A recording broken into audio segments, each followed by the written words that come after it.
សម្ដេចធិបតីហ៊ុនម៉ាណែតបានសម្ដែងការពេញចិត្តចំពោះវឌ្ឍនភាពនៃទំនាក់ទំនងនិងកិច្ចសហប្រតិបត្តិការកម្ពុជាម៉ាឡេស៊ីលើវិស័យសំខាន់ៗជាច្រើន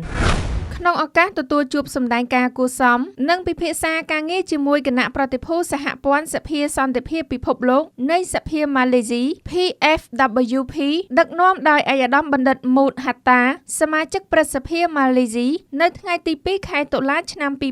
2025សម្ដេចមហាបវរធិបតីហ៊ុនម៉ាណែតនាយករដ្ឋមន្ត្រីនៃព្រះរាជាណាចក្រកម្ពុជាបានថ្លែងថាសម្ដេចធិបតីនិងឯកឧត្តមបណ្ឌិតមូតហាតាបានពិភាក្សាអំពីកិច្ចសហប្រតិបត្តិការទ្វេភាគីក្នុងវិស័យសំខាន់ៗមួយចំនួនរួមមាននយោបាយពាណិជ្ជកម្មនិងសេដ្ឋកិច្ចការពារជាតិនិងការផ្លាស់ប្តូរប្រជាជននិងប្រជាជន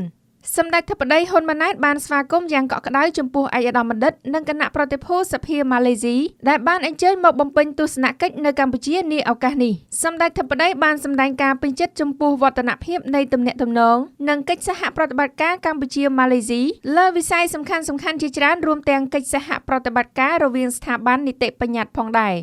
សម្ដេចធិបតីហ៊ុនម៉ាណែតបានគូបញ្ជាក់ថាការផ្លាស់ប្តូរដំណើរទស្សនកិច្ចជាញឹកញាប់ក្នុងក្របខ័ណ្ឌស្ថាប័ននីតិប្រតិបត្តិនិងនីតិបញ្ញត្តិនៃប្រទេសទាំងពីរគឺជាកត្តាដ៏សំខាន់ក្នុងការជំរុញពង្រឹងនិងពង្រីកទំនាក់ទំនងទ្វេភាគីឲ្យកាន់តែខ្លាំងក្លានិងទូលំទូលាយថែមទៀតនៅក្នុងឱកាសនៃជំនួបនេះដែរឯកឧត្តមបណ្ឌិតមានជំនឿជឿជាក់ថាដំណើរទស្សនកិច្ចនេះនឹងរួមចំណែកពង្រឹងទំនាក់ទំនងរវាងសភានៃប្រទេសទាំងពីរឲ្យកាន់តែរឹងមាំនិងពង្រីកទំនាក់ទំនងទ្វេភាគីម៉ាឡេស៊ីកម្ពុជាឲ្យកាន់តែស៊ីជម្រៅថែមទៀត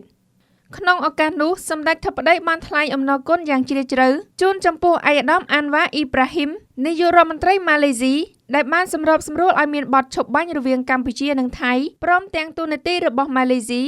ក្នុងការសម្របសម្រួលនិងដឹកនាំក្រុមអ្នកសង្កេតការណ៍អន្តរការ IOT ដើម្បីត្រួតពិនិត្យការអនុវត្តបទឈប់បាញ់នៅតាមបណ្ដោយព្រំដែនកម្ពុជា-ថៃ